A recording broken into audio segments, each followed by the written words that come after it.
Hi friends, अगर आप हमारे वीडियो को सबसे पहले देखना चाहते हैं तो अभी हमारे चैनल को सब्सक्राइब करें और बेल आइकन दबाएं। तो आइए नज़र डालते हैं सबसे पहली खबर पे। और सबसे पहली खबर यह है कि वामपंथी नेता कन्हैया कुमार ने पीएम मोदी और उनके मित्र मुकेश अंबानी पर निशाना साधते हुए ट्वीट किया है कि प्रस्तुत है अंबानी का विकास और बाकी सबका विनाश प्रधानमंत्री योजना। युवा पकौड़े बेचकर रोज 200 रुपये कमाए और अंबानी जी हमारे चौकीदार साहिब के परम मित्र बनकर रोज 300 करोड़ रुपए अपनी तिजोरी में डालें। वाह मोदी जी वाह। दरअसल पीएम मोदी पर यह आरोप लगते रहे हैं कि वो अंबानी ब्रदर्स को फायदा पहुंचाते हैं। इस बीच Barclays Hurun India rich list 2018 जारी हुआ है। इस लिस्ट में रिलायंस इंडस्ट्रीज के चेयरमैन मुकेश अंबानी पहले नंबर पर हैं।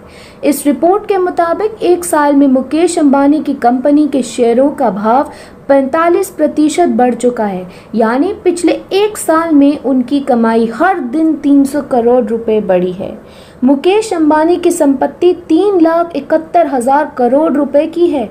ये लिस्ट के दूसरे, तीसरे और चौथे पायदान पर काबिज क्रमशः SP Hinduja and family, LN. Mittal and family और अजीम प्रेमजी की कुल संपत्ति से ज्यादा है। तो अब बात करते हैं दूसरी खबर की। और दूसरी खबर यह है कि मोदी राज में सिर्फ अंबानी के आए अच्छे दिन। पिछले एक साल में हर दिन कमाए 300 करोड़ रुपए।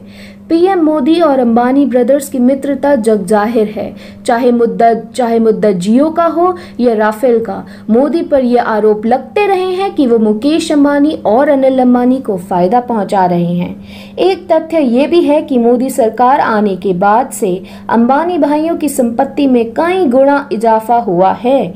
इस बीच Barclays Hurun India rich list 2018 जारी हुआ है। इस लिस्ट में रिलायंस इंडस्ट्रीज के चेयरमैन मुकेश अंबानी पहले नंबर पर हैं। मुकेश अंबानी पर भाजपा मेहरबान छत्तीसगढ़ सरकार ने जियो को दिया 1500 करोड़ रुपए का ठेका।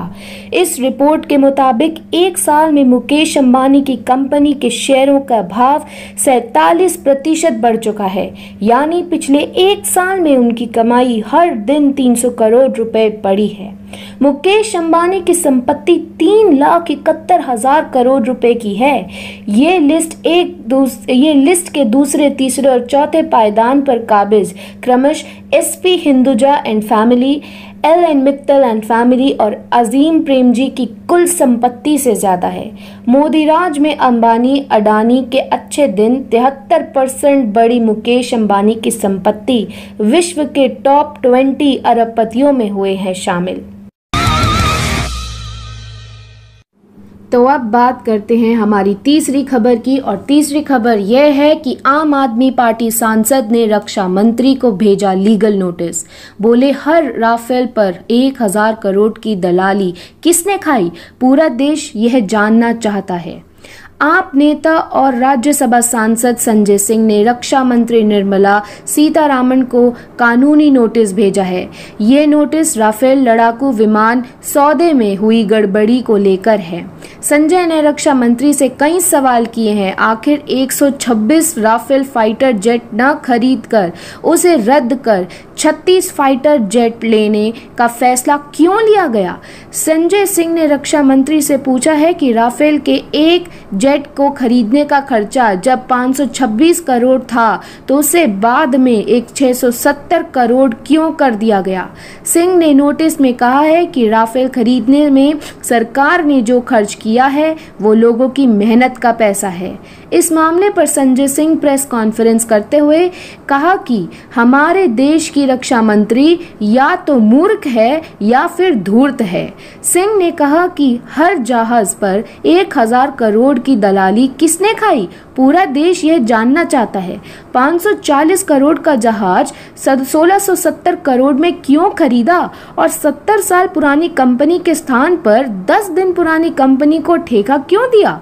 यह जवाब आपको देना होगा प्रधानमंत्री जी।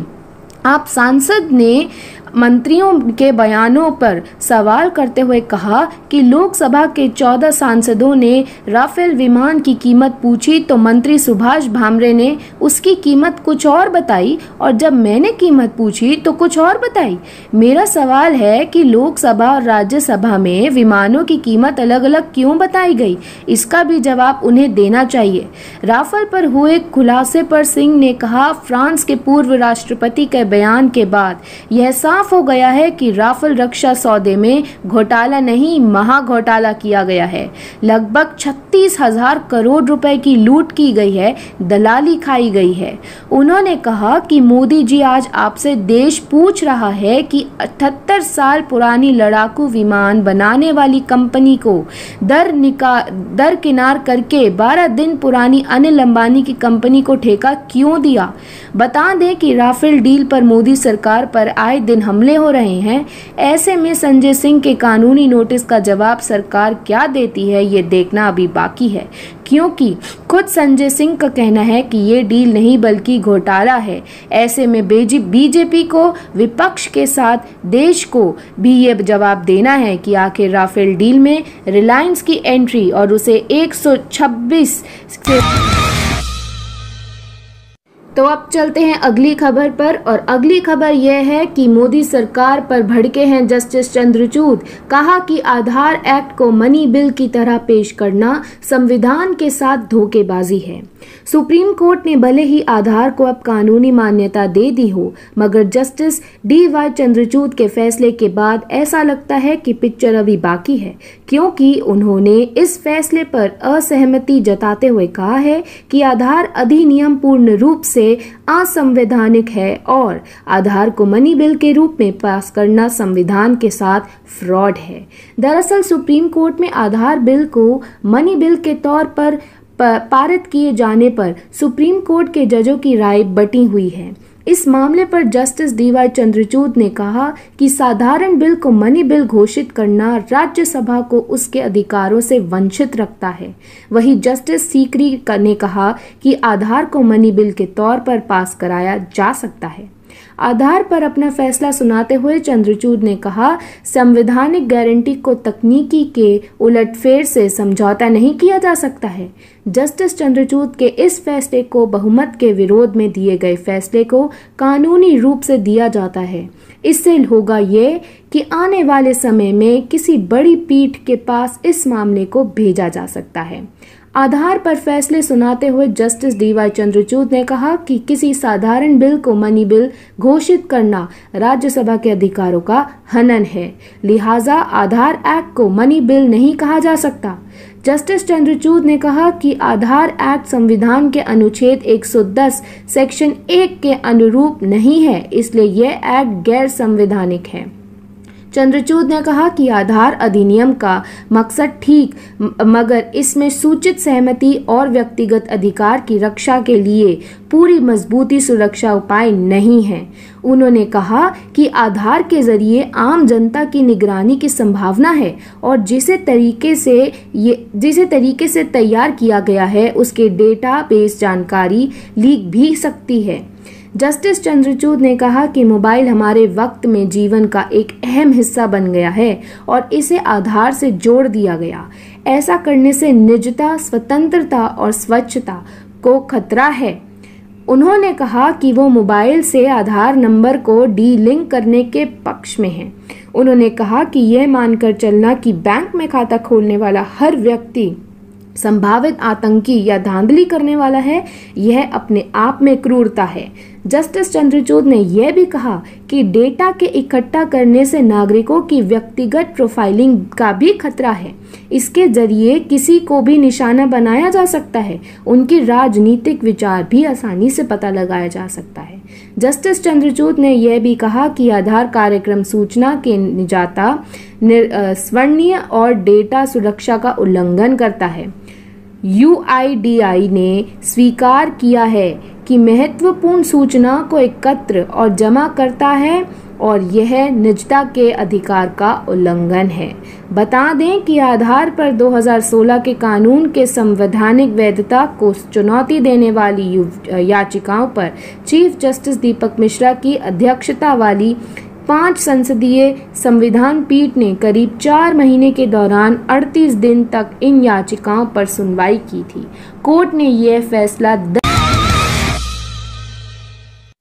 तो आइए बात करते हैं अपनी आखिरी खबर की, और आखिरी खबर कुछ इस प्रकार है कि रवीश कुमार ने कहा कि दुनिया में सरकारी कंपनी डूबती है तो हंगामा मच जाता है, लेकिन भारत में ऐसी खबरों को दबाकर रखा जा रहा है। IL&FS यानी infrastructure leasing and financial services का नाम बहुत लोगों ने नहीं सुना होगा। यह एक सरकारी क्षेत्र की कंपनी है जिसकी 40 सहायक कंपनियां हैं। इसे नॉन बैंकिंग फाइनेंस कंपनी की श्रेणी में रखा जाता है, जो बैंकों से लोन लेती है, जिसमें कंपनियां निवेश करती हैं और आम जनता जिसके शेयर खरीदती हैं। इस कंपनी को कई रेटिंग एजेंसियों से अति सुरक्षित दर्जा हासिल है। AA+ की रेटिंग भी हासिल है। इस कंपनी बैंकों से लोन लेती है। लोन के लिए संपत्ति गिरवी नहीं रखती है, कागज़ पर गारंटी दी जाती है कि लोन चुका देंगे। चूँकि इसके पीछे भारत सरकार होती है, इसलिए इसकी गारंटी पर बाजार को भरोसा हो जाता है। मगर एक हफ्ते के भीतर इसकी रेटिंग को AA+ से घटाकर कूड़ा करकट कर दिया गया है। अंग्रेजी में इसे जंक स्टेटस कहते हैं।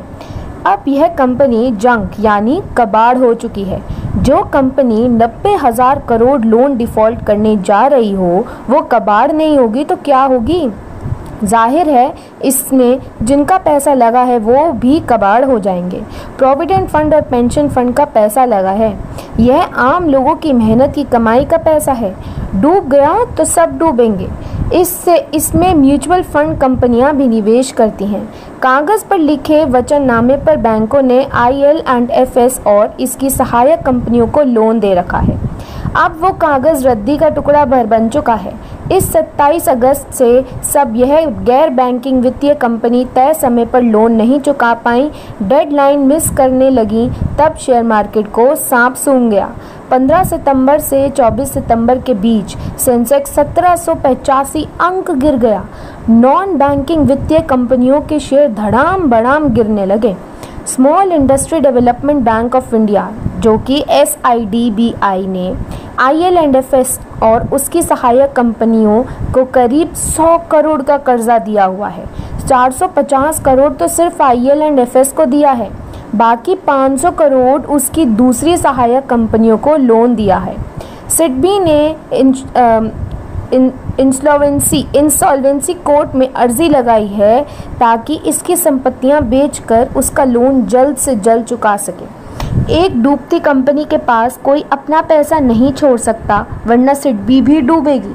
दूसरी तरफ IL&FS और उसकी 40 सहायक कंपनियों ने पंचाट की शरण ली है।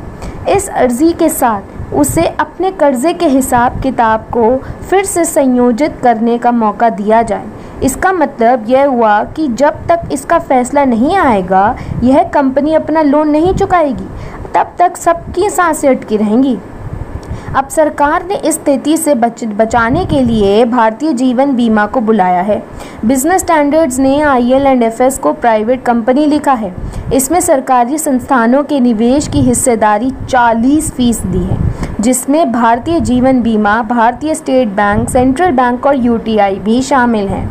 हाल के दिनों में जब IDBI पर नॉन परफॉर्मिंग एसेट NPA का बोझ बढ़ा तो भारतीय जीवन बीमा को बुला लिया गया।